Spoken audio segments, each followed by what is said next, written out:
કાલે cyber crime cell દ્વારા શહેરના સરથાણા વિસ્તાર તથા ઉત્તરાયણના મોટા વરાછા વિસ્તારની અંદર બે કોમર્શિયલ કોમ્પ્લેક્સની અંદર રેડ કરવામાં આવેલ હતી.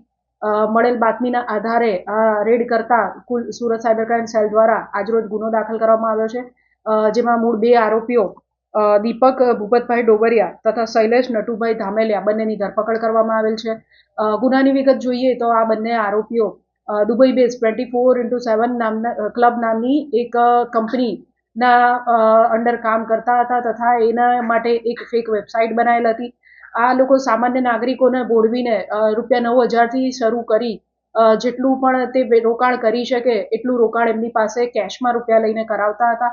આ કરવામાં આવેલ રોકાણ બદલ તેઓને એક ફેક વેબસાઇટની અંદર લિંકથી લોગિન કરાવવામાં આવતું હતું અને એક જે ભોગ બનનાર છે અથવા તો એક જે વ્યક્તિ પાસે આવું રોકાણ કરવામાં આવે તે બીજા વ્યક્તિને પણ પોતાની આઈડીની નીચે રોકાણ કરાવે તો તમને કમિશન મળશે એમ કરી સેબી કે આરબીઆઈના કોઈ પણ પ્રકારના લાયસન્સ વગર આખી મલ્ટી લેવલ માર્કેટિંગની સ્કીમ ચલાવતા હતા.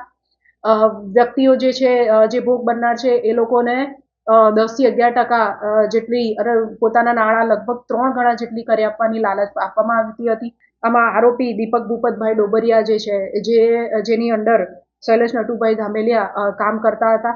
આ લોકોએ લગભગ ઘણા બધા લોકોને આ પ્રકારની સ્કીમનો ભોગ બનાવ્યા છે અને એનું કમિશન મોટી મંથલી એ લોકો બહુ મોટું કમિશન નાણાંનું આ બાબત માટે મેળવતા હતા. સાયબર ક્રાઇમ સેલ દ્વારા આને લગત જે હિસાબોની ડાયરીઓ છે, લેપટોપ, મોબાઈલ ફોન વગેરે ગુનાને લગતી સામગ્રી પણ કબજે કરવામાં આવી છે, જે અંગે વધુ તપાસ અત્યારે ચાલુ છે.